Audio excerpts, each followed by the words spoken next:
وأشهد أن لا إله إلا الله وحده لا شريك له ونشهد أن محمدا عبده ورسوله أما بعد فأعوذ بالله من الشيطان الرجيم بسم الله الرحمن الرحيم ولا تحسبن الله غافلا عما يعمل الظالمون إنما نؤخرهم ليوم تشخص فيه الأبصار صدق الله العظيم قال رسول الله صلى الله عليه وسلم اتقي دعوة المظلوم فإنها ليس بينها وبين الله حجاب أو كما قال عليه الصلاة والسلام اللهم صل على محمد النبي الأمي وعلى آله وسلم تسليما صلى الله على محمد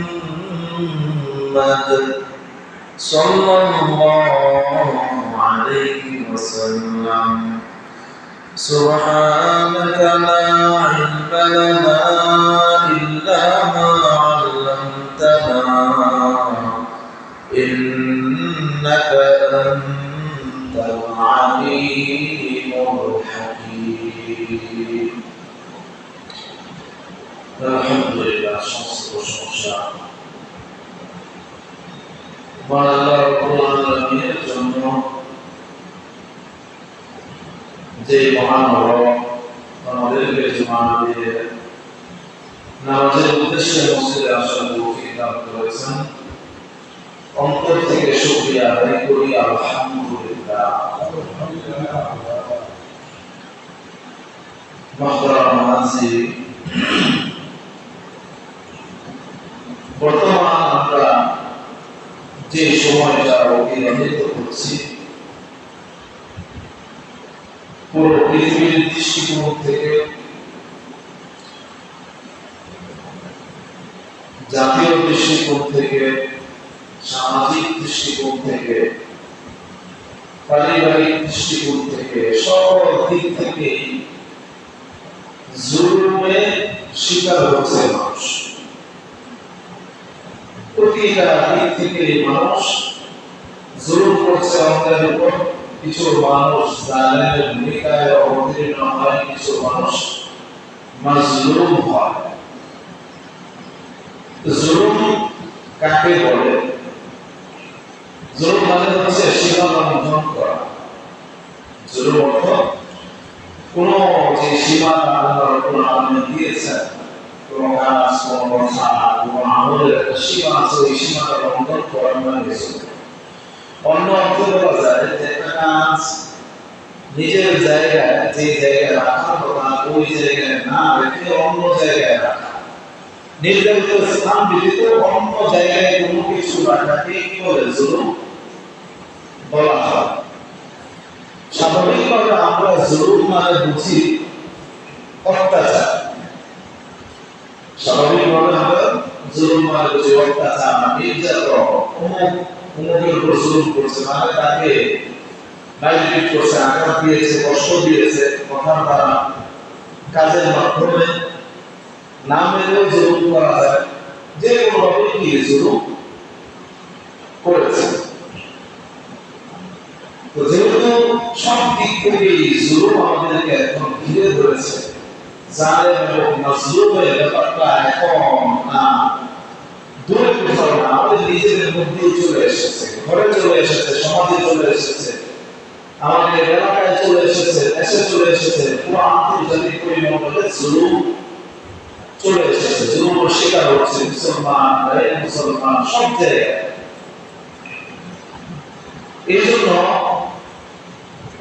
আল্লাহ যদি তৌফিক দান করেন, ইনশাআল্লাহ আজকে জালেম এবং জালেমের পরিণতি এবং জালেমের সাথে আমাদের আচরণ কি হবে এই সম্পর্কে আলোচনা করার চেষ্টা করব ইনশাআল্লাহ।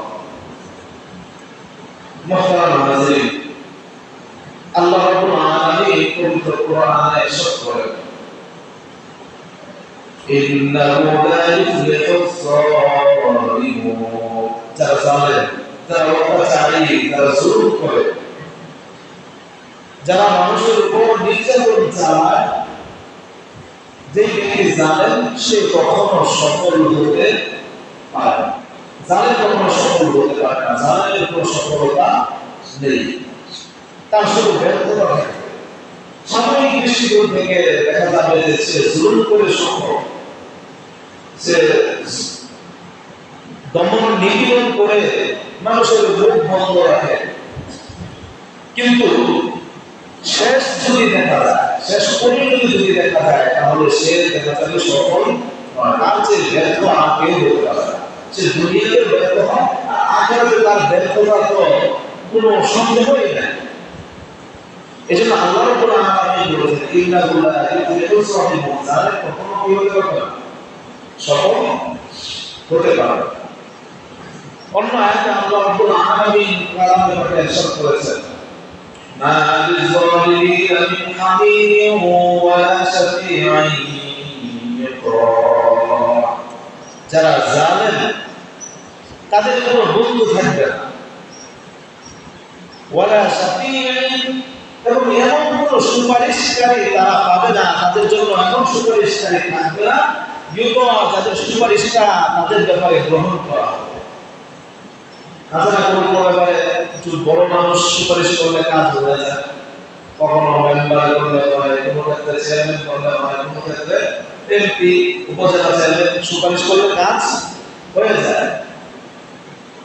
তো হাসরের ময়দান এমন এক ময়দান, যে ময়দানের মধ্যে কোনো কারো কোনো বন্ধু থাকবে না, জালেমের কোনো বন্ধু থাকবে না, এবং জালেমের এমন কোনো সুপারিশকারী থাকে না যার সুপারিশটা গ্রহণ করে তাকে ছেড়ে দেওয়া। আল্লাহ রাব্বুল আলামিন হাদিসে কুদসির মধ্যে বলেন, ইয়া ইবাদি ইন্নী হারামতুজ যুলমা আলা নাফসি, আল্লাহ রাব্বুল আলামিন বলেন, ইয়া বান্দারা, নিশ্চয়ই আমি আমার নিজের উপর জুলুমকে হারাম করেছি। আমি আল্লাহ, আমি কারোর উপর জুলুম করব না। যারা পরিমাণ, বিন্দু পরিমাণ ওই খেজুরের দানার মধ্যে, খেজুরের নিচে, খেজুরের যে অংশটুকু আমরা খাই এবং ওই খেজুরের যে বীজ আছে ওটার মাঝখানে একটা পাতলা আবরণ আছে, দেখবেন খেয়াল করে, পাতলা একেবারে কাপড় রয়েছে, সুতার চেয়ে আরো বেশি পাতলা, এই পাশের কাছে দেখা যায় অনেক বেশি পাতলা। আল্লাহ বলতে, আমি আল্লাহ এই খেজুরের যে পাতলা আবরণটা আছে, এই আবরণ পরিমাণ জুলুম কারোর উপর আমি করি না। হাসরের ময়দানে ওই পরিমাণ জুলুম আল্লাহ রাব্বুল আলামিন করবেন না, কারোর উপর না। যার যা আমল আছে, যার যা ভালো আমল আছে, যার যা খারাপ আমল আছে, এই অনুযায়ী হিসাব করো। বস্তুত হিসাবের পর কেউ যদি জান্নাতে যেতে না পারে, আল্লাহ রাব্বুল আলামিন দয়া করে তাকে জান্নাত দিবেন, কিন্তু কাউকে চাপ দিয়ে জুলুম করে যে জাহান্নামে দিয়ে দিবেন, আল্লাহ রাব্বুল আলামিন কখনোই এটা করবেন না। এবং দুনিয়াতে আমরা যে অবস্থায় থাকি না কেন, অনেকেই বলে ফেলে যে আল্লাহ আমার উপর জুলুম করতেছে, না একটু কষ্টে আছে, অসুস্থ আছে, আর্থিক সংকটে আছে, বা যে কোনো সমস্যায় আছে, ভাবে যে আল্লাহ আমার জুলুম করতেছে, না জুলুম করতেছে না। এটা আল্লাহ রাব্বুল আলামিন ভালো জানেন যে আপনি কেন এই অবস্থায় রেখেছেন। এটা একটা পরীক্ষা, এই দুনিয়া সমস্ত পুরো জীবনটাই আমাদের জন্য আল্লাহর পক্ষ থেকে একটা পরীক্ষা। যাকে ভালো রেখেছেন ভালো দিয়ে তাকে পরীক্ষা করে, যাকে খারাপ রেখেছেন খারাপ রাখা, এটা একদম বলা যায় না। যাকে পরীক্ষা করছেন বিভিন্ন ভাবে, ধৈর্যের পরীক্ষা করছেন বিভিন্ন ভাবে, যে এই ধৈর্যের মাধ্যমে উত্তীর্ণ হতে পারে সে সফল হয়েছে।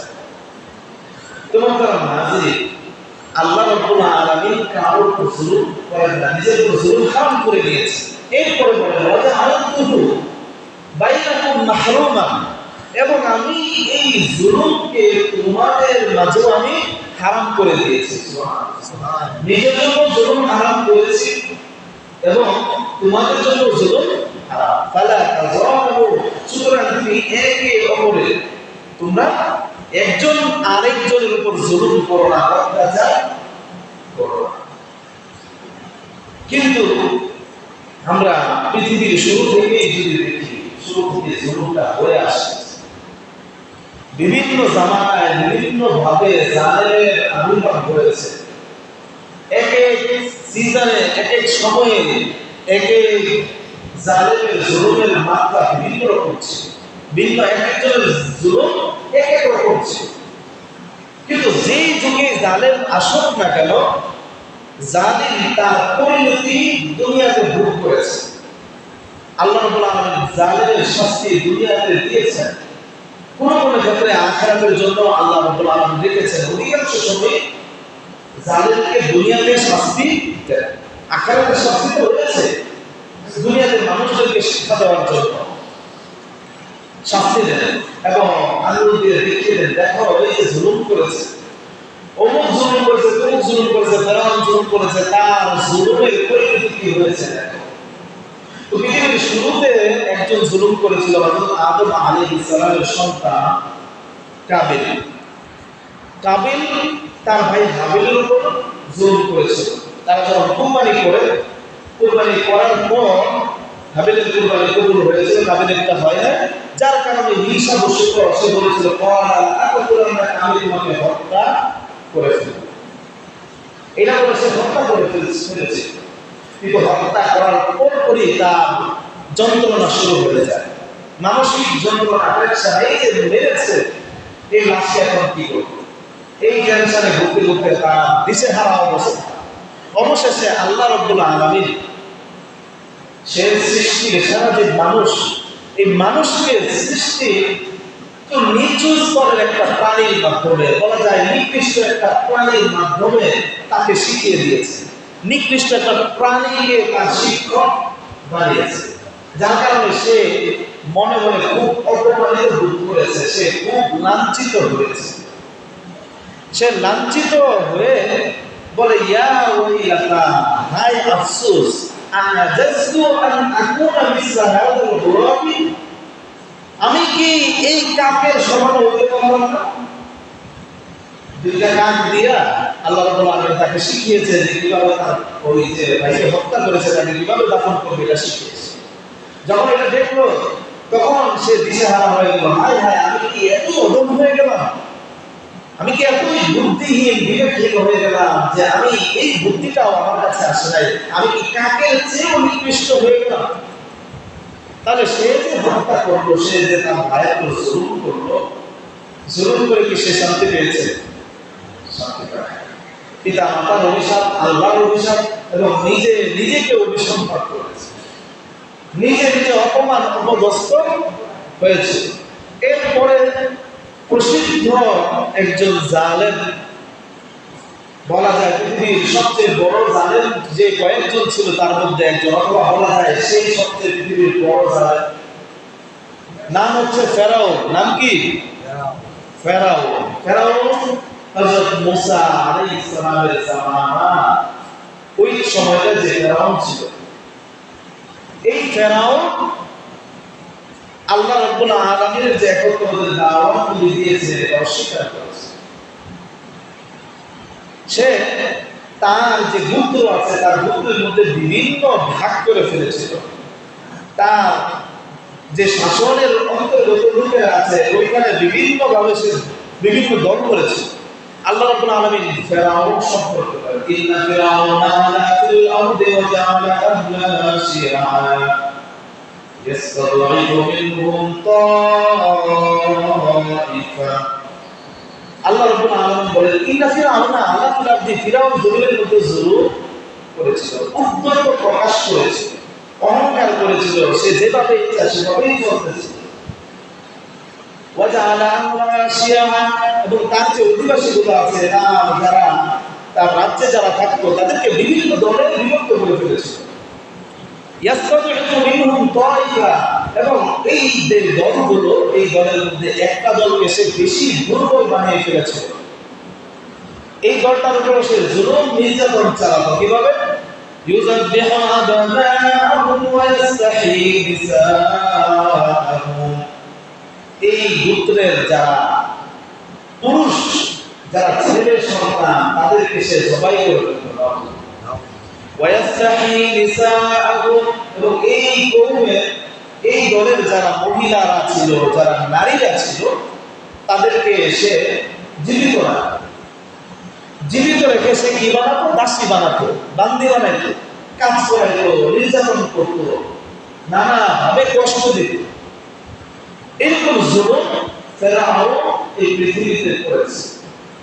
শুধু তাই নয়, সে নিজেকে খোদা দাবি করত। নিজেকে বলতো আমি তো খোদা, তোমরা আমার ইবাদত করো। নাউজুবিল্লাহ। এই পর্যন্ত তার উদ্যত, তার অহংকার চলে গিয়েছে। সে একবার স্বপ্নে দেখে যে কোনো একটা সন্তান জন্ম হবে, ওই সন্তানটা যখন বড় হবে, ছেলেটা বড় হবে, তার হাতে তার পতন আসবে স্বপ্নে দেখে। এই স্বপ্নের জেল ধরে সে ওই গোত্রের মধ্যে হাজার হাজার শিশু সে হত্যা করলো, শুধু এই স্বপ্নের কারণে, যাতে করে কোনো শিশুর জন্ম না হয়, একজন পুরুষ তার স্ত্রীর সাথে থাকতে পারতো না ওই সময়টা। যদি ওই সন্তানটা গর্ভে চলে আসে। কিন্তু আল্লাহ যেটা চান সেটা তিনি করেই দেন। ওই সন্তান মুসা আলাইহিস সালাম মায়ের গর্ভে চলে গিয়েছে, কোনো না কোনো ভাবে আল্লাহ ব্যবস্থা করে দিয়েছে। তো শেষ পর্যন্ত এই জুলুম নির্যাতনের শেষ হয়েছে, কিন্তু শেষটা কি ভালো? আল্লাহ রাব্বুল আলামিনের আযাব তাকে পাকড়াও করেছে। আল্লাহ রাব্বুল আলামিন কালামে পাকে ইরশাদ করেছেন, ফাআখাযনাহু ওয়া জুনুদাহু ফানাবাযনাহুম ফিল ইয়াম, আমি তাকে এবং তার যে সৈন্য সামন্ত আছে তাদেরকে আমি পাকড়াও করলাম। ফানাবাযনাহুম ফিল ইয়াম, এবং পানির মধ্যে, সমুদ্রের মধ্যে তাদেরকে আমি ডুবাইয়া দিলাম। ফানজুর কাইফা কানা আকিবাতুজ যালিমিন, আল্লাহ বলেন যে তুমি দেখো যে জালেমদের পরিণতি কি হয়েছিল। ফেরাউনকে আল্লাহ পানির মধ্যে ডুবাইয়া মারছেন। মারার এই কথার উপরে দিয়ে বলছে, দেখো যে জুলুম করছে, সে জালেম ছিল, জালেমের পরিণতিটা কি হয়েছে। এটা কিসের আয়াত? আমাদের কোরআনের আয়াত। আমরা কোরআন পড়ি না, তার মানে যখন আমরা কোরআন পড়বো, এটার মুখাতাব কারা হবে? আমরা নিজেরাই হবো।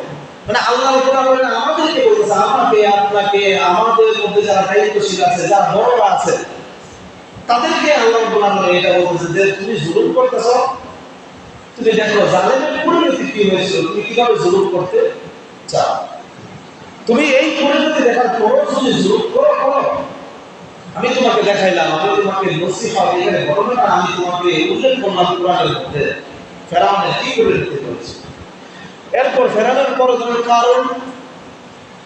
কারণ এমন সম্পদশালী ছিল, আল্লাহ রাব্বুল আলামিন কোরআনে বলেন, ইন্না কারুনা কানা মিন কওমি মূসা ফাবাগা আলাইহিম, কারণ ছিল ফেরাউনের কওমের অন্তর্ভুক্ত, কারণ ছিল মূসা আলাইহিস সালামের কওমের অন্তর্ভুক্ত। মূসা আলাইহিস সালামের সময়ে কারণ ছিল, ফাবাগা আলাইহিম, সে মূসা আলাইহিস সালামের বিরুদ্ধাচরণ। মূসা আলাইহিস সালাম যে তার কাছে আল্লাহর দাওয়াত দিল, আল্লাহ এক, তার কোনো শরীক নাই, এই দাওয়াত মূসা দাওয়াত কারণ কি করলো না? গ্রহণ করলো না, বরং সে অহংকার করতে থাকলো। কেন অহংকার করলো? কারণ আল্লাহ রাব্বুল আলামিন তাকে এমন সম্পদ দিয়েছিলেন, যে সম্পদের ঘরের চাবিগুলো আছে, তার চাবিগুলো বহন করতে শক্তিমান লোক, যারা বিশাল শক্তিশালী লোক, ওই রকম একদল লোক লাগতো শুধু চাবিগুলা বহন করতে। আল্লাহ রাব্বুল আলামিন বলেন, আতাইনাহু মিনাল কুনুজি মা ইন্না মাফাতিহাহু লাতানু বিল উসবাতি উলিল কুওয়া, শক্তিমান একদল যুবক তার ওই সম্পদ যে আছে, ধন ভান্ডার যে আছে, ওগুলোর চাবিগুলো গ্রহণ করতো। কি পরিমাণ আছে তার সম্পদ! আমাদের এলাকায় যারা ধনী আছে তাদের মধ্যে ছিল নাকি? আমাদের থানা, আমাদের যারা আমাদের দেশের সর্বোচ্চ ধনী, তার চেয়েও বেশি ছিল, বহু বেশি ছিল, বহু শক্তি ছিল তার। কিন্তু তার এই অহংকারের কারণে এবং সে যে জুলুম করত, এই জুলুমের কারণে আল্লাহ রাব্বুল আলামিন তাকে শাস্তি দিয়েছিলেন। কি শাস্তি? ফাখাসাফনা বিহি ওয়া বিদারিহিল আরদ। তার যত সম্পদ ছিল, তার যত ধন ভান্ডার ছিল, তার যত ঘর ছিল, আল্লাহ রাব্বুল আলামিন বলেন আমি তার ওই ধন সম্পদ সহ তাকে সহ আমি জমিনের মধ্যে বসায় দিয়েছি। জমিনের নিচে আমি দাবায় দিয়েছি তাকে। সে অহংকার করে, সে জুলুম করে, জালেম। এরপর নমরুদ পৃথিবীর অন্য আরেকজন জালেম, হযরত ইব্রাহিম আলাইহিস সালামকে আগুনের মধ্যে ফেলেছিল। এই নমরুদ বড় জালেম ছিল। তার শেষ পরিণতি কি হয়েছিল? আল্লাহ রাব্বুল আলামিন সৃষ্টি জগতের ক্ষুদ্র একটা প্রাণী দিয়ে বড় আযাব দরকার করে নাই। বিশাল পাহাড় এনে চাপায় দিয়েছেন, ভূমিকম্প, এটা সেটা এইগুলো দরকার করে নাই। আল্লাহ রাব্বুল আলামিন সৃষ্টি জগতের ছোট্ট একটা প্রাণী মশার মাধ্যমে তাদের বিনাশ করেছে। তাও কি ভালো মশা দিয়ে না, একটা লেঙ্গা মশা তার নাক দিয়ে ঢুকে গিয়েছিল। এই মশাটা গিয়ে তার ব্রেনের মধ্যে আঘাত করতে পারে, যার কারণে তাফসীরের মধ্যে এসেছে একজন লোক একজন চাকর রাখতো তার মাথায় জুতা দিয়ে পিটানোর জন্য। যতক্ষণ জুতা দিয়ে বাড়ি দিতে ততক্ষণ তার মাথা ঠিক কাজ করতো, ব্যথা করতো না। বাড়ি বন্ধ করলে তার মাথায় আবার ব্যথা শুরু হতো। তাফসীরের মধ্যে আছে 400 বছর তার রাজত্ব ছিল। নমরুদের রাজত্ব 400 বছর ছিল। এই 400 বছরই সে এই শাস্তি পেয়ে শেষে মারা গেছে। তো এই যে জালেম, এই জালেম তার পরিণতিটা সুন্দর করে যেতে পারে, তার পরিণামটা অসুন্দর হয়েছে, অসম্মানজনক হয়েছে। এরপর যদি আমরা দেখি আমাদের নিকটে 1400-1500 বছর আগে হযরত উসমান আলাইহিস সালামকে যারা শহীদ করেছিলেন, সেই যারা হত্যাকারী যারা ছিল তারা তো জালেম ছিল, জুলুম করেছিল নিশ্চয়ই। তাদের পরিণতিটাও ভালো হয় নাই। একজনকে কতল করা হয়েছে, আরেকজনকে বিষ প্রয়োগে আস্তে আস্তে ধীরে ধীরে সে মৃত্যুবরণ করেছে, এবং তৃতীয় আরেকজন তাকে তীর মেরে হত্যা করে ফেলেছে। তাহলে সে এই যে তিনজন জালেম, হযরত উসমান রাদিয়াল্লাহু আনহু যিনি যুন-নূরাইন, রাসূল আকরাম সাল্লাল্লাহু আলাইহি ওয়াসাল্লামের দুই মেয়ের স্বামী, এই জন্য ওনাকে যুন-নূরাইন বলা হয়, যে দুই নূরের অধিকারী। এই সাহাবীকে যারা মেরেছে তাদের পরিণতি তো ভালো। এরপরে যদি আমরা দেখি হযরত হুসাইন রাদিয়াল্লাহু আনহু, নবী সাল্লাল্লাহু আলাইহি ওয়াসাল্লামের নাতি, কারবালার ময়দানে ইয়াজিদের নির্দেশ করে তাকে শহীদ করা হলো। এক ফোঁটা পানি দেয় নাই, সে বাচ্চাটাকে নিয়ে দৌড়েছে যে আমার বাচ্চাটাকে এক ফোঁটা পানি দাও, আমাকে না দাও, আমার বাচ্চাটাকে এক ফোঁটা পানি দাও। বাচ্চাকে এইভাবে ধরছিল, তীর মেরে দিয়েছে তার বাচ্চার বুকে জোরফোর হয়েছে। কি পরিমাণ জুলুম করেছিল সেদিন যারা জুলুম করেছিল ওই জালেমদের পরিণতি ভালো হয়। তারা শেষ জীবনে মৃত্যুর পূর্বে কোনো না কোনো শাস্তি তারা পেয়েছে। কেউ বোবা হয়ে গেছে, কেউ আলাদা হয়ে গেছে, কারো চোখ অন্ধ হয়ে গেছে, যে কোনো একটা শাস্তি পেয়েছে। আর যে নির্দেশদাতা ইয়াজিদ ইবনে মুয়াবিয়া রাদিয়াল্লাহু আনহু, ইয়াজিদ উনার নাম আমরা অনেকেই জানি। উনার অনেক ভালো কাজ আছে, আবার উনার অনেক খারাপ কাজও আছে। উনি কয়েকজন বা কিছু সাহাবীকে হত্যা করেছেন, পাশাপাশি অনেক ভালো কাজ করেছেন। তাফসীরের হাদিসের মধ্যে এসেছে যে এই ইয়াজিদ বড় নিষ্ঠুরভাবে, নির্মমভাবে মারা গিয়েছে। কিভাবে? ইয়াজিদ শিকার করতে ভালোবাসত। আগে বন জঙ্গলে রাজা বাদশারা শিকার করত। ইয়াজিদ তো একটা রাজ্যের কি ছিল, রাজা ছিল বলা যায়, বাদশা ছিল। তো সে একদিন শিকারে বের হলো। শিকারে বের হওয়ার পর সে জঙ্গলের গভীরে চলে গেল, অনেক গভীরে, 3 দিনের দূরত্বে চলে গেল। ওই জায়গায় বিশ্রাম নেওয়া অবস্থায় একটা অনেক সুন্দর হরিণ দেখতে পেল। তখন সহকারী যারা ছিল, সিকিউরিটি গার্ড যারা ছিল, তাদেরকে বলল তোমরা এখানে থাকো, তোমরা আমার পেছনে এসো না। সে তার নিজের শক্তির উপর এত অহংকারী ছিল, সে বলেছে আমি নিজে একা এটা স্বীকার করে নিয়ে আসবো, তোমরা আমার পিছনে কেউ আসবে না। তো এই হরিণ দৌড়াতে দৌড়াতে অনেক দূরে চলে গেল। দীর্ঘ সময় পর সে প্রচুর পিপাসিত হয়ে গেল। জঙ্গলের ভিতরে দেখতে পেল একটা কুয়ো, বড় ছোট্ট বড় একটা কুয়া থেকে একজন ব্যক্তি পানি উঠাচ্ছে। গিয়ে বললো ভাই আমি তো একটু পিপাসিত হয়ে গেছি, আমাকে পানি দাও। ওই লোক স্বাভাবিক মানুষ যেভাবে আসে ওইভাবেই তাকে পানি দিল। ওই লোকটা জানে না যে সে বাচ্চা, তাকে আলাদা সম্মান এনে চেয়ার এনে বসাবে, সুন্দরভাবে দিয়ে ধুয়ে মুছে গ্লাস ভালো করে স্বাভাবিকভাবে দিয়েছে একজন মানুষকে। তো এইটা ইয়াজিদের মনের মধ্যে খুব কষ্ট লাগলো। আমি একজন বাচ্চা এই দেশের, আর আমাকে আমার একজন প্রজা পানি দিচ্ছে, আমাকে সে সম্মান করছে না। তখন ওই ব্যক্তিকে বললো তুমি কি জানো আমি কে? তুমি যদি আমার পরিচয় জানতা তাহলে আমাকে বহু সম্মানের সাথে পানি পান করাইতা। লোকে বললো যে আমি তো জানি না আসলে আপনি কে, আপনার পরিচয়। তখন বললো যে আমি এই দেশের বাদশা, আমি তোমাদের বাদশা ইয়াজিদ ইবনে মুআবিয়া। তখন ওই লোকের চোখ জ্বলে উঠলো যে ইয়াজিদ নবী সাল্লাল্লাহু আলাইহি ওয়াসাল্লামের নাতি হুসাইন রাদিয়াল্লাহু আনহুকে হত্যা করেছে। তোমার তো হত্যা আবশ্যক। এই বলেছে তরবারি দিয়ে তাকে আঘাত করতে গেছে, সেই মরে যাওয়ার কারণে তার যে ঘোড়া আছে ঘোড়ার পায়ের মধ্যে আঘাতটা লাগে। ঘোড়ার পায়ের মধ্যে যখন আঘাত লাগলো ওই ঘোড়াটা দিক বিদিক ছুটতে শুরু করলো। এই যখন হঠাৎ করে ঘোড়াটা ছুটে যায় এটা সে খেয়াল করতে পারে না, যার কারণে ঘোড়া থেকে উনি ইয়াজিদ পড়ে যায়। কিন্তু পড়ে গেল পুরোপুরি পড়ে যায় না, তার যে পা ছিল পাটা ঘোড়ার জিনের মধ্যে বা ঘোড়ার যে লাগাম আছে ওটার মধ্যে আটকে গিয়েছে, যার কারণে সে ঘোড়ার উপরে ছিল না, বরং ঝুলেছিল। আর ঘোড়া যে পাগলের মতো দৌড় দিয়েছিল, এই কারণে জঙ্গলের যত গাছপালা ছিল, গাছের শিকড় ছিল, কাঁটাযুক্ত গাছ ছিল, সব গাছের মধ্যে সে বাঁচতেছিল, বাড়ি খাইতেছিল। বাড়ি খায় খায় সে নির্মম ভাবে মৃত্যুবরণ করেছে। ইতিহাসের মধ্যে আরো কয়েকভাবে তার মৃত্যুটা উল্লেখ হয়েছে, এটা ছিল সবচেয়ে নির্মম।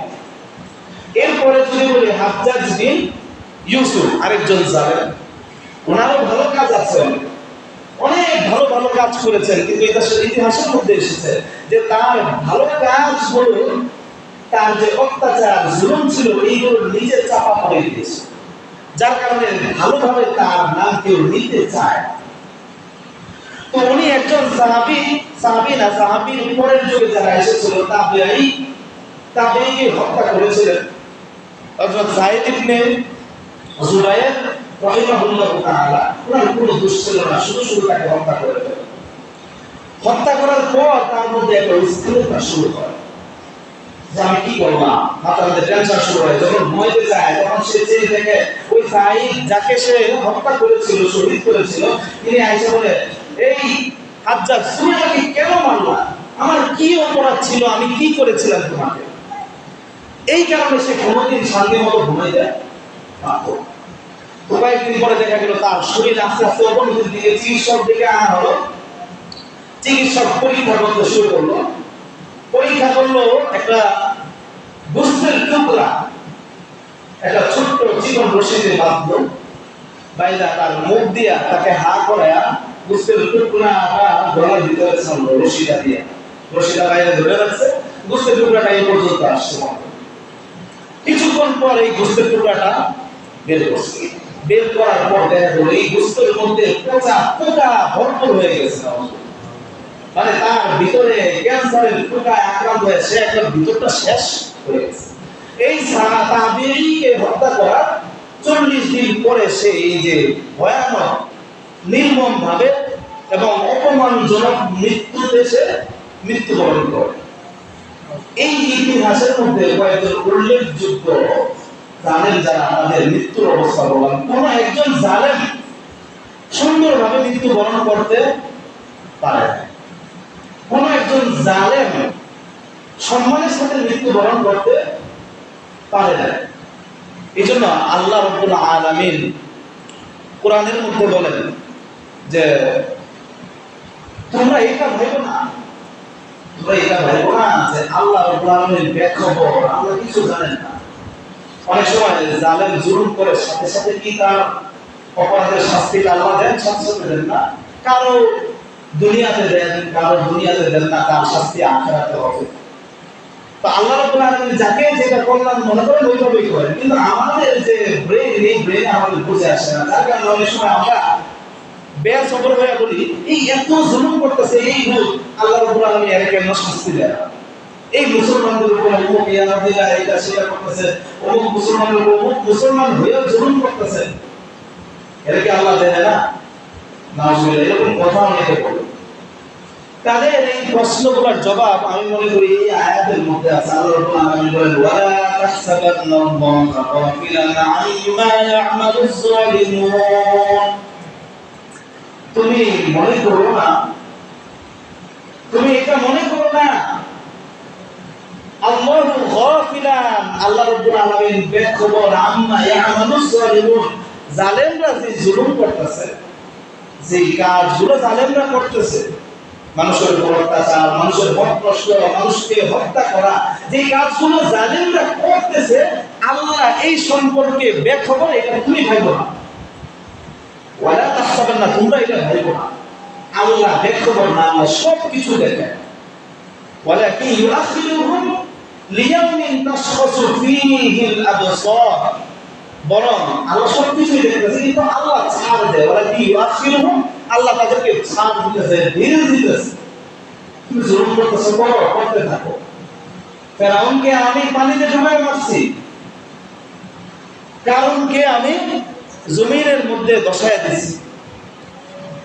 এবং কোরআনের মধ্যে এরকম জালেমদের ঘটনা ভরপুর, তাকে কিভাবে আল্লাহ রাব্বুল আলামিন শাস্তি দিয়েছেন এবং বলেছেন ফানজুর কাইফা কানা আকিবাতুস সালিমিন, তুমি দেখো আমি জালেমদের পরিণতি কি করেছি, জালেমদের কি পরিণতি হয়েছিল দেখো। সুতরাং তোমরা এটা ভাবো না আমি দেখো, বরং তাদেরকে আল্লাহ রাব্বুল আলামিন একটু ছাড় দিচ্ছেন, সময় দিচ্ছেন ওই দিন পর্যন্ত। তাশখাসু ফীহিল আবসার, যেদিন চোখগুলো বিস্ফোরিত হয়ে যাবে, যেদিন শাস্তি আসবে, শাস্তি দেখে চোখগুলো কোটর থেকে বের হয়ে আসতে চাইবে, চোখ বড় বড় হয়ে যাবে যে আমি কি শাস্তি দেখতেছি, কি অবস্থা হয়েছে। কিন্তু তখন আফসোস করলেও লাভ নাই। ফেরাউন যখন পানিতে ডুবে গিয়েছিল তখন সে কি বলে দেয়? আমানতু আন্নাহু লা ইলাহা ইল্লাল্লাযী আমানাত বিহি বানু ইসরাঈল ওয়া আনা মিনাল মুসলিমিন। আরে আমি তো ডুবে যেতেছি, তাড়াতাড়ি আমি আল্লাহর উপর ঈমান আনি। তো আমি ঈমান আনলাম, আমানতু আন্নাহু লা ইলাহা ইল্লাল্লাযী আমানাত বিহি বানু ইসরাঈল, বনি ইসরাঈল যে সত্তার প্রতি ঈমান আছে আমিও ওই সত্তার প্রতি ঈমান আনলাম। ওয়া আনা মিনাল মুসলিমিন, আমি মুসলমানদের একজন। কিন্তু ততক্ষণে তার মৃত্যু চলে আসছে, তার শাস্তি অবধারিত হয়ে গেছে। তখন সে যতই তওবা করুক, সে যতই ইসলাম গ্রহণ করুক, সে যতই আল্লাহকে মেনে নেয়, কোনো না। কারণ কি? সে সময় মতো সতর্ক হয় না, সময় মতো বুঝে নেয়। তো এই জন্য আমরা এই চিন্তা না করি যে জালেমরা জুলুম করতেছে, তারা ধ্বংস হয় না কেন, আল্লাহ তাদেরকে একটু সুযোগ দিচ্ছেন, একটা সময় ধরবেন, সেই সময় ধরবেন, ওই সময় আর কাউকে ছাড়েন না, ছাড়বেন না। জালেম যারা জুলুম করবে তাদের কি ক্ষতি? আল্লাহ রাব্বুল আলামিন বলেন ইয়াউমা লা ইয়ানফা'ু যালিমিনা মা'যিরাতুহুম, ওই দিন এমন একদিন আসবে যে দিন জালেমদেরকে তাদের আকুতি মিনতি, তাদের ক্ষমা চাওয়া, তাদের কান্নাকাটি, তাদের কোনো উপকারে আসবে না, কোনো উপকারে আসবে না, তাদের কোনো কাজ করবে না, তাদের কোনো লাভ হবে না। সে ক্ষমা চাইবে, তাকে ক্ষমা করা হবে না, সে মাফ চাইবে, তাকে মাফ করা হবে না, সে শাস্তি থেকে পরিত্রাণ চাইবে কিন্তু তাকে শাস্তি থেকে বিরত করা হবে। আল্লাহ রাব্বুল আলামিন বলেন আলা লা'নাতুল্লাহি আলাল যালিমিন, তোমরা জেনে রাখো জালেমদের উপর আল্লাহ তাআলা লানত। জালেমদের উপর কি থাকে? আল্লাহ তাআলা লানত থাকে। যারা জুলুম করে আল্লাহ তাআলা লানত সব সময় থাকে। আল্লাহ রাসূল সাল্লাল্লাহু আলাইহি ওয়াসাল্লাম বলেন ইত্তাকি দাওয়াতাল মাজলুম, তোমরা মজলুমের দোয়া থেকে বেঁচে থাকো। কারণ ফা ইন্নাহা লাইসা বাইনাহা ওয়া বাইনাল্লাহি হিজাব, কারণ তার মধ্যে, তার যে দোয়াটা, তার দোয়া আর আল্লাহর মধ্যে কোনো পর্দা থাকে না। কারণ মজলুম অবস্থায় সে কষ্টের মধ্যে যে দোয়াটা করবে, এই দোয়া আল্লাহর কাছে কি হয়ে যাবে? কবুল হয়ে যাবে। এই জন্য আল্লাহ রাসূল সাল্লাল্লাহু আলাইহি ওয়াসাল্লাম বলেছেন, ইত্তাকু দাওয়াতাল মাজলুম, তোমরা মাজলুমের দোয়া থেকে বেঁচে থাকো, তোমরা জুলুম করো না, কাউকে কষ্ট দিও না। আরেক হাদিসের মধ্যে আল্লাহ রাসূল সাল্লাল্লাহু আলাইহি ওয়াসাল্লাম বলেছেন যে মাজলুমের উপর যারা জুলুম করে, যারা জালেম, তারা কখনো পরিত্রাণ পায় না। হয়তো দুনিয়াতে তাদের হিসাব দিয়ে যেতে হয় অথবা আখিরাতে দিতে হবে। এই জন্য আল্লাহ রাসূল সাল্লাল্লাহু আলাইহি ওয়াসাল্লাম বলেন, মান কানা মাজলুমাতান লিআখিহি বিশাইইন, যে কোনো বিষয়ে তার কোনো ভাইয়ের সাথে জুলুম করেছে, ভাইয়ের উপর জুলুম করেছে, অত্যাচার করেছে, ফালইয়াতাহাল্লালহু আল-ইয়াওম, আজকেই যেন সে এটা সমাধান করে দেয়। সে যেন কি বলে, ভাই আমি জুলুম করছি, আমি তোমার উপরে এই অত্যাচার করছি, এই জুলুম করছি, তুমি আমাকে ক্ষমা করে দাও, আখিরাতের জন্য ওটা রাখো না। কারণ সামনে এমন একদিন আসবে, লা দিনারুন ওয়ালা দিরহামুন, যেদিন কোনো দিনার দিরহাম কাজে আসবে না, যেদিন কোনো টাকা পয়সা থাকবে না। তো ওই দিন সে অত্যাচারের বদলা কিভাবে দিবে? মাজলুমকে। আল্লাহ রাসূল সাল্লাল্লাহু আলাইহি ওয়াসাল্লাম বলেন, সেদিন তার নেক আমলগুলো হিসাব করা হবে। সে যেই পরিমাণ জুলুম করেছে মানুষের উপর, তার ওই নেক আমলগুলো থেকে নিয়ে তাদেরকে দিয়ে দেওয়া হবে। আর যদি তার নেক আমল না থাকে, তাহলে ওই যাদের উপর জুলুম করছিল তাদের গুনাহগুলো আইনা তার ঘাড়ে ঝুলিয়ে দেবে। চিন্তা করছেন? জালেম কখনো ছাড় পাবে না। জালেম দুনিয়াতে শাস্তি পাবে, আখিরাতে তার শাস্তি আছে। আখিরাতে তার সবগুলো দিয়ে দিতে হবে। সব না থাকলে অন্যের ওই যে মাজলুমদের গুনাহগুলো নিজের কাঁধে নিয়ে আসতে হবে। আল্লাহ রাসূল সাল্লাল্লাহু আলাইহি ওয়াসাল্লাম বলেছেন যে জালেম যে সে পশু হোক, সে তার বদলা পাবে। যদি একটা শিংওয়ালা বকরি আরেকটা বকরিকে বোতা দেয়, বোতা মারছে, তাহলে এটা জুলুম করলো না, কষ্ট দিল না আরেকটা বকরিকে? তো আখিরাতে ওই দুইটা পশুকে আনা হবে, এবং যেই বকরি মাজলুম ছিল, ওই বকরি জালেম বকরিকে ওই রকম করে একটা কি করবে? বোতা দেবে। যেই পরিমাণ জুলুম সে অন্যটার উপর করছিল, ওই পরিমাণ জুলুম আর ওই পরিমাণ শাস্তিটা আল্লাহ রাব্বুল আলামিন ওই বক্তৃতার মাধ্যমে আবার দিয়ে দিবেন। এরপরে তাদেরকে আবার শেষ করে দিবেন। মানে প্রাণী কোনো যদি একজন আরেকজনের উপর জুলুম করে, ওইটার বদলাও দেওয়া হবে। ওইখানে আশরাফুল মাখলুকাত, যাদেরকে আল্লাহ তাআলা দেমাগ দিয়েছেন, মাথা দিয়েছেন, সবকিছু দিয়েছেন, তাদেরকে জুলুম থেকে ছাড় দেওয়া হবে। এই জন্য আমাদের সতর্ক হতে হবে। আমাদের করণীয় কি? আমাদের মধ্যে, সমাজে হোক, আমাদের পুরো এলাকায় হোক, জেলায় হোক, বিভাগে হোক, দেশে হোক, আন্তর্জাতিক মণ্ডলে হোক, বিশ্বে হোক, যেখানেই জুলুম হোক, মুসলমানদের জুলুমের ক্ষেত্রে কিছু করণীয় আছে। এক নাম্বার করণীয় হচ্ছে জালেমকে বাধা দেওয়া। জালেমকে বাধা দেওয়া। কোন একজন জুলুম করতেছে, তাকে বাধা দিতে হবে। মুসলমানের এক নাম্বার কাজ কি জুলুমের ক্ষেত্রে? যে জালেম, তাকে ওই জুলুম থেকে বাধা দিতে হবে। আল্লাহ রাসূল সাল্লাল্লাহু আলাইহি ওয়াসাল্লাম বলেন, উনসুর আখাকা যালিমান আও মাজলুমা। তুমি, আল্লাহ রাসূল সাল্লাল্লাহু আলাইহি ওয়াসাল্লাম বলেন, তোমরা তোমার যে জালেম ভাই আছে অথবা মাজলুম যে ভাই আছে তোমার, তাকে সাহায্য করো। তখন সাহাবায়ে কেরাম বললেন যে আল্লাহ রাসূল, আমরা মাজলুমের সাহায্যটা বুঝতাম, যে মাজলুমকে কিভাবে সাহায্য করা যায় বুঝতাম, তাকে হেল্প করবো, সহযোগিতা করবো, টাকা পয়সা দিয়ে, খাবার দিয়ে, তাকে সেবা করে। কিন্তু জালেমকে সহযোগিতা কেন করবো, বা জালেমের সহযোগিতাটা কিভাবে হবে? আল্লাহ রাসূল সাল্লাল্লাহু আলাইহি ওয়াসাল্লাম বলেছেন, তার হাত ধরে তাকে বাধা দিবে। জালেমের সহযোগিতা এটাই যে তুমি জালেমকে সহযোগিতা করে তার হাত ধরে তাকে বাধা দিবে, জুলুমটা করতে দিবে না। ওই জুলুমটা না করাই হচ্ছে জালেমের জন্য ফায়দা, জালেমের জন্য সাহায্য। যে তুমি তাকে জুলুম করতে দাও নাই, আখিরাতের শাস্তি তুমি তাকে জুলুম না করতে দিয়ে কমায় দিছো। দুই নম্বর, জালেমকে মৌন সমর্থন অথবা সরাসরি সমর্থন থেকে বিরত থাকা। যে জালেম, আমি জানি অমুক জালেম, সে জুলুম করতেছে, সে অত্যাচার করতেছে, আরেকজনের সম্পদ দিচ্ছে, আরেকজনের হক নষ্ট করতেছে, শুধু শুধু বোমাবাদ করতেছে, মারতেছে, হত্যা করতেছে, যত প্রকারের জুলুম হতে পারে, আমি জানি লোকটা জুলুম করতেছে, তাহলে তার সমর্থন থেকে, তার সাপোর্ট করা থেকে আমাকে বিরত থাকতে হবে। আল্লাহ রাসূল সাল্লাল্লাহু আলাইহি ওয়াসাল্লাম হাদিসের মধ্যে বলেন, মিশকাত শরীফের মধ্যে আছে, যে ব্যক্তি কোন জালেমকে সমর্থন করলো, সে জানে যে এই ব্যক্তিটা জালেম, জুলুম করতেছে মানুষের উপর, তারপরও যদি সে সমর্থন করে, বুঝে শুনে তার শক্তি বৃদ্ধি করে সমর্থন করে, তাহলে সে ওই ব্যক্তিটা ইসলাম থেকে বের হয়ে যায়। তাহলে 2 নম্বর করণীয় হচ্ছে, আমি যাকে চিনবো যে সে জালেম, সে জুলুম করছে, যে যত আমার ভাই হোক, আমার বাবা হোক, আমার দাদা হোক, আমার বন্ধু হোক, সে যাই হোক না কেন, তার সমর্থন থেকে আমার ফিরে আসতে হবে। তাকে বলতে হবে, বন্ধু তুমি যে কাজ করতেছো, খারাপ কাজ করতেছো। আব্বা আপনি যে আরেকজনের জমি বা আরেকজনকে আঘাত করতেছেন, আরেকজনকে মারতেছেন, আরেকজনের হক নষ্ট করতেছেন, এটা ঠিক না। এটা থেকে বাধা দিতে হবে এবং তার সমর্থন থেকে ফিরে আসতে হবে। তো 1 নম্বর হাদিস, 1 নম্বর করণীয় হচ্ছে যেটা বলছিলাম যে জালেমকে বাধা দিতে হবে। বাধাটা কিভাবে দিব? আল্লাহ রাসূল সাল্লাল্লাহু আলাইহি ওয়াসাল্লাম এই হাদিসের মধ্যে বলেছেন, মান রাআ মিনকুম মুনকারান, কেউ যদি তোমাদের মধ্যে কোনো খারাপ কাজ দেখে, জুলুম এটি ভালো কাজ, জুলুম বড় খারাপ কাজ। খারাপ কাজগুলোর মধ্যে অনেক বড় খারাপ কাজ হচ্ছে জুলুম। মান রাআ মিনকুম মুনকারান, তোমাদের মধ্যে যদি কেউ খারাপ কাজ দেখে, তাহলে ইউবাইয়িহু বিয়াদিহি, তাকে হাত দ্বারা বাধা দেবে।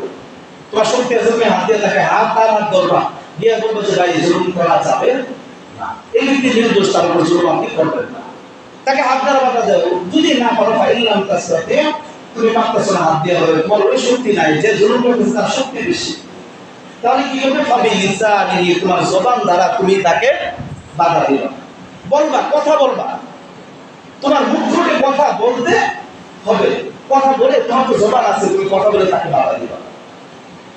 ফাইল্লাম তাসতাতি, আর এটাও যদি বলতে না পারো, তোমার জবান দিয়ে কথা বললে সমস্যা হয়, তাহলে তুমি পাবে কলজিহি, তুমি অন্তর দ্বারা তাকে বাধা দাও, অন্তর দ্বারা তাকে কি অপছন্দ করো এবং আল্লাহর কাছে আশ্রয় প্রার্থনা করো। 2 নম্বর করণীয় ছিল যে জালিমকে সাপোর্ট না করা, তাকে সমর্থন না দেওয়া এবং তাকে নিজের যেই হোক না কেন তাকে জুলুম থেকে বিরত রাখার চেষ্টা করা। 3 নম্বর করণীয় হচ্ছে জালিমের সাথে সঙ্গ ত্যাগ করা, জালিমের সাথে সম্পর্ক ত্যাগ করা। আল্লাহ রাসূল সাল্লাল্লাহু আলাইহি ওয়াসাল্লামের একটা হাদিস আছে, হাদিসের মধ্যে বলেন যে আল্লাহ রাসূল সাল্লাল্লাহু আলাইহি ওয়াসাল্লামের সাহাবী বলেন, আমরা 5-7 জন ছিলাম, আমাদের কাছে আসলেন, এসে বললেন, তোমাদের পরবর্তীতে এমন কিছু মানুষ আসবে, উজারা বলছেন, উমারা, উমারা মানে শাসক বলবো, এমন কিছু শাসক আসবে যারা তাদের কাছে যাবে, তাদের মিথ্যাটাকে সত্য মনে করবে, ইউসাদ্দিকুহুম বিকিযবিহিম, যাদের মিথ্যাটাকে তারা সত্যায়ন করবে এবং তাদের যে জুলুমটা আছে এটাকে তারা সঠিক মনে করবে, ওই ব্যক্তিদের সাথে আমার কোনো সম্পর্ক নাই, এবং সে আমাদের মধ্যে না, আমিও তাদের মধ্যে না, এবং সে আখিরাতে হাউজে কাউসারের মধ্যে আসতে পারবে না। নাউজুবিল্লাহ। কারণ হাউজে কাউসারের মধ্যে যে না যাবে সে জান্নাতে কিভাবে যাবে? নবী যার উপর রাগ করবে সে কিভাবে জান্নাতে যাবে? রাসূলের সুপারিশ যদি না পায় জান্নাতে কি যাওয়া সম্ভব? আমার এত বেশি করে বলছি যে আমি জান্নাতে চলে যাব।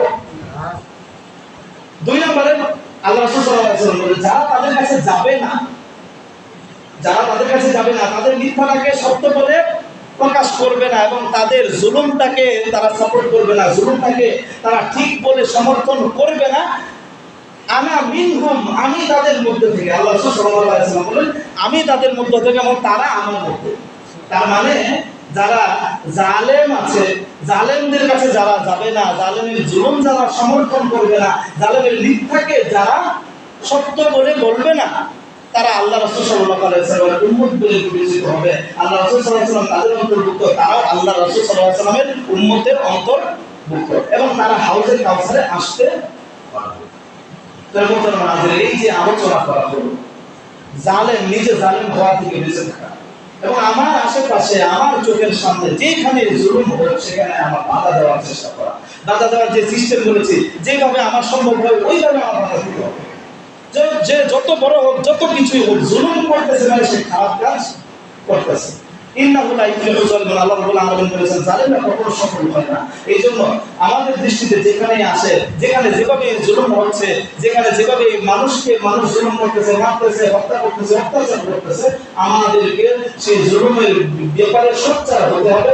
সেটা পৃথিবীর যে কোনো প্রান্তে হোক, নিজের এলাকায় হোক, নিজের পরিবারের মধ্যে হোক, নিজের থানার মধ্যে হোক, জেলার মধ্যে হোক, বিভাগে হোক, দেশে হোক, যেখানে যেভাবেই অত্যাচার হচ্ছে, হত্যা হচ্ছে, নিপীড়ন হচ্ছে, জালেমের বিরুদ্ধে আমাদেরকে সোচ্চার হতে হবে। তাহলে আল্লাহ রাসূল সাল্লাল্লাহু আলাইহি ওয়াসাল্লামের উম্মতের অন্তর্ভুক্ত আমরা থাকবো।